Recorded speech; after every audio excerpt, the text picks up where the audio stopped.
네, 오늘 첫 번째 대선 시그널에서는 김대식 국민의힘 선대위 대외협력본부장 전화로 연결해서 자세한 얘기 나누겠습니다. 의원님 연결돼 계시죠? 네, 안녕하세요. 네, 안녕하세요. 음, 하와이에서도 한번 전화 연결했었는데 예, 이번에도 계속 그렇습니다. 지역에 계시는 바람에 전화로 예, 오셨습니다.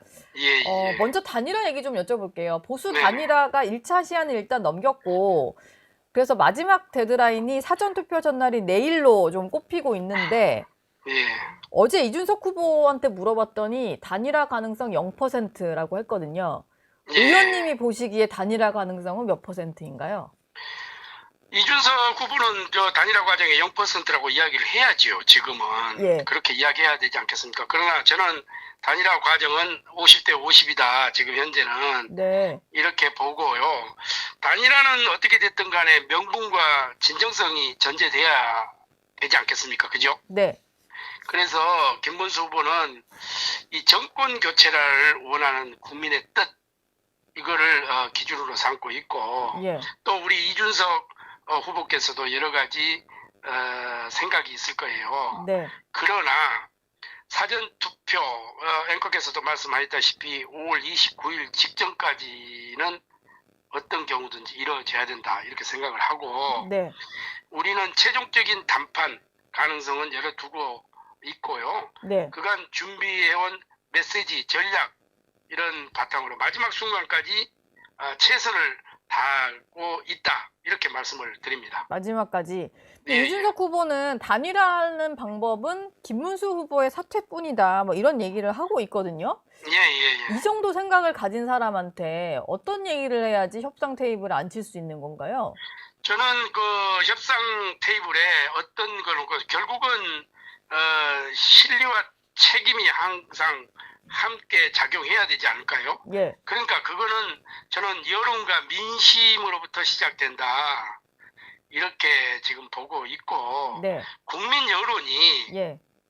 야 이거 한번 해봐야지 이거 안 해서 되겠느냐 결국은 표가 이게 분산이 되면은 우리가 패배가 불보듯 뻔한데 네. 이건 누가 책임을 질 것이냐 국민들한테 역사적으로 죄를 지을 것이냐 네. 이런 그 열망이 높다 이렇게 보고 그래서 그 국민과 그 민심의 그 여론의 압박 요게 저는 작용을 해야 이 가능성이 있다 이렇게 보고 유일한 카드 역시 저는 뭐니 해도 국민 여론이다 이렇게 보고 있습니다. 예. 오늘 저녁에 마지막 TV 토론회 있잖아요. 예. 이거 끝나고 혹시 극적인 뭐 두 후보 간의 어떤 회동이랄까? 이런 게 좀 있을 수 있다고 보시나요?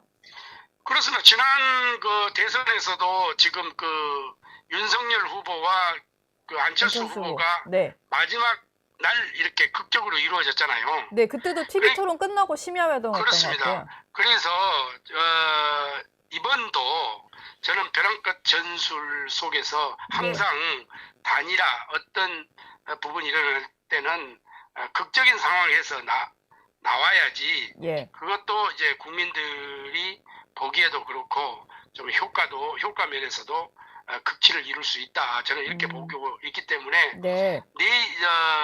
내일 밤까지 마지막까지 최선을 다해야 되겠죠. 예.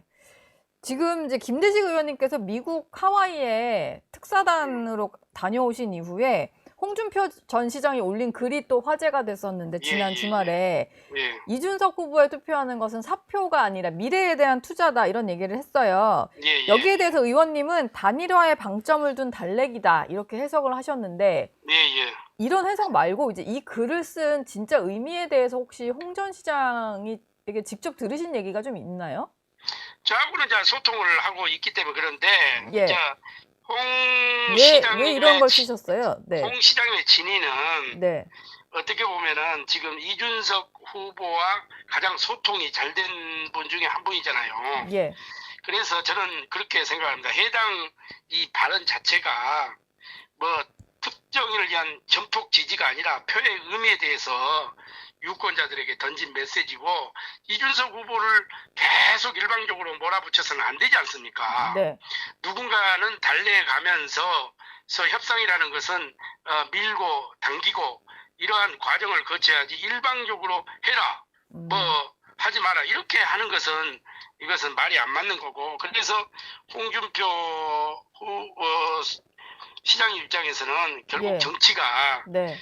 책임이고 끝까지 책임질 수 있는 선택의 메시지였다. 그리고 좀 달래기 위한 하나의 메시지가 있지 않나 이렇게 생각을 하고, 네. 어디까지나 그럼에도 불구하고 홍준표 시장님 입장에서는 김문수 후보에 대한 지지 의사는 확고하다 이렇게 말씀을 드립니다. 그러면 김문수 후보도 지지하지만 이준석 후보에 대해서도 투표는 할 만하다. 뭐 양쪽 다 지지하시는 거네요, 그러면. 그거는 아니죠. 그거는 아니죠. 그거는 아니에요? 예. 뭐 양다리밖에 안 되지 않습니까? 예. 그러나 네.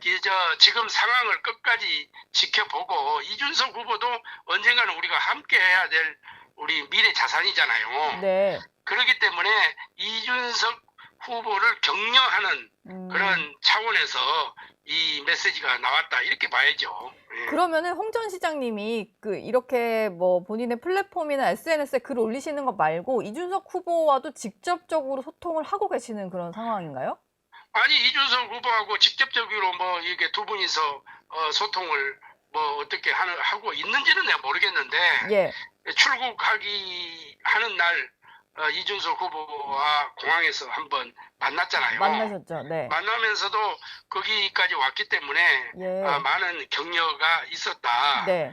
그리고 이준석 후보는 사실상 홍준표 시장이 후보가 됐으면은 자기도 그런 생각이 있었던 것 같아요. 단일화에 대해서. 네. 그래서 홍준표 정권이냐 이준석 정권이냐 이런 그 생각이 있었기 때문에 저는 지금이라도 네. 김문수 정권이냐 예.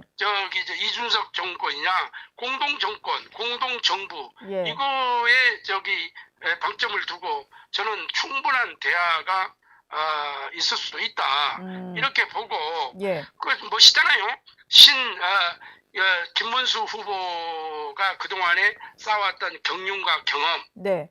그 다음에 민주화 투쟁, 예. 여러 부분, 그것과 미래 차세대 주자인 이준석 후보의 미래지향적인 미래 그 마스터 플랜, 네. 이것이 두 개가 합치게 되면은 신선한 메시지도 될 수 있고 국민들이 바라보기에 아주 굉장한 시너지 효과가 날 수 있다. 저는 이렇게 보고 있기 때문에 예. 저는 이준석 후보와 이 홍준표 후보하고 생각했던 것을 네. 이준석 후보와 나는 김문수 후보와의 그 단일화 과정 이것을 통해서 충분히 자기의 역량을 발휘할 수 있는 부분 아니냐 이렇게 생각을 하기 때문에 예. 저는 두 분이 합하게 되면은 상당히 좀 빅 텐트가 될 뿐만 아니라 국민들이 원하는 바라는 것에 어느 정도 답이 될 수 있다. 저는 이렇게 보기 때문에 예. 여기는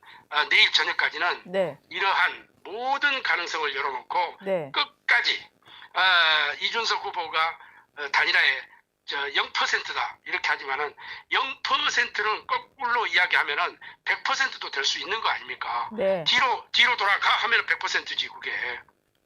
그렇지 않겠어요? 네. 네. 지금 말씀 주신 것은 다 이준석 후보와의 단일화를 위해서 좀 애쓰시는 그런 얘기였는데, 김재원 전 의원, 김재원 지금 후보 비서실장이신데, 예. 이준석 찍으면 이재명 된다, 이런 얘기를 좀 하셨어요. 그래서 예. 여기에 대해서 이준석 후보도 당장 이제 불쾌감을 나타내는 SNS 글까지 올렸는데, 뭐 대선판에서도 당권 싸움에서 나중에 지방선거를 노리는 뭐 그런 발언이다라고 하면서 조금 불쾌감 나타냈거든요. 근데 이런 말들은 실제로 왜 나오는 건가요? 이준석 찍으면 이재명 된다. 저는 우리 김재원 비서실장도 상당히 이제 정치의 경험도 많이 가지고 계시고, 예. 본인이 많은 숙고와 고민을 했지 않겠습니까? 네. 저는 그런 부분을 충분히 이해하고, 마지막 내일까지 단일화가 성사가 안 될 경우에는 네. 우리 국민들이 그러한 메시지를 던질 거라고 저는 생각합니다. 아. 왜 그러냐면은 표가 갈라지기 때문에 이준석을 찍으면은 이재명이 된다. 네. 라는 이러한 메시지가 급전환할 수가 있다. 저는 이렇게 보고 있기 때문에 예. 그거를 미리서 네. 앞서가서 말씀하신 거 아닌가 이렇게 생각이 되네요. 네. 정말로 안 됐을 때는 저렇게 얘기를 해서 사표 방지 심리를 좀 자극해야 되니까 나온 말이다. 뭐 이런 저는 말씀이신 것 그렇게 이해를 하고 있습니다. 예. 예, 예. 지금 부산에 계실 것 같으니까 저희가 마지막으로 부산 지역 민심에 대해서 좀 여쭤볼까 하는데요. 예, 예. 내일부터는 여론조사 공표 금지 기간에 들어갑니다. 그래서 오늘 발표된 여론조사 아마 이게 마지막으로 나오게 된 여론조사가 아닌가 싶은데 오늘 나온 조사 결과를 보면은 이게 동아일보가 리서치에 의뢰한 결과고요. 예. 삼자 지지도를 보면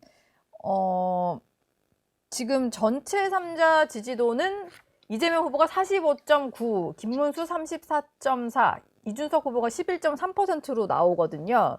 예. 근데 부울경으로 넘어가면 이재명 후보와 김문수 후보의 격차가 거의 나지가 않는 상황이에요. 예, 예, 예. 지금 부산 민심이 좀 이 정도로 위험한 건지 좀 여쭤보고 싶거든요.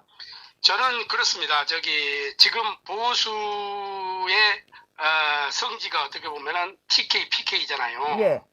그런데 TK는 그 확고한 그런 경향을 보이고 있지만은 PK는 조금 흔들림이 있었던 것은 사실입니다. 예. 그런데 제가 지금 지역에 지금 아침 새벽부터 밤 늦게까지 이렇게 지역을 돌면서 네. 뚜벅이 인사를 하고 있거든요. 예. 그러면서 이제 민심을 들어보면은 작년에 우리가 국회의원 총선거가 있었지 않습니까? 네. 그때도 이러한 현상이었거든요. 예. 그래서 굉장히 이 낙동강 벨트가 위험하다. 우리 지역구가 부산 사상구이기 때문에 이 낙동강을 끼고 있거든요. 네. 그 낙동강을 끼고 있는 사하, 사상, 강서, 김해 이쪽으로 쭉 양산까지 이렇게 펼쳐지는데 네.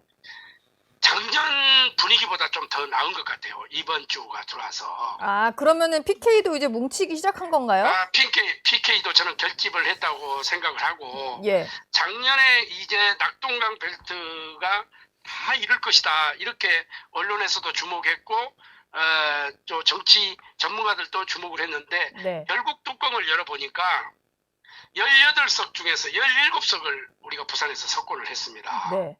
네, 그렇기 때문에 이 선거는 누가 절박하느냐, 누가 절박한 심정으로 선거에 뛰느냐에 따라서 저는 결과가 나온다. 네. 이렇게 보고 예. 어떻게 됐든 간에 지금 여론조사는 저도 뭐 여의도 연구원장을 했기 때문에 여론조사를 높이 평가를 합니다. 네. 여론조사는 과학이잖아요. 예. 그렇지만은 실질적으로 하위 보수들이 굉장히 존재하고 있다. 저는 그래서 이번에는 한번 진짜 제대로 해볼 만한 선거 아니냐. 네. 그리고 부산도 의외로 생각보다 높게 나타날 수 있다. 저는 이렇게 보고 있습니다. 예, 알겠습니다. 지금까지 김대식 의원 연결해봤는데 마지막까지 건강 챙기면서 선거운동 하시길 바랄게요. 예, 감사합니다. 네, 오늘 연결 감사합니다.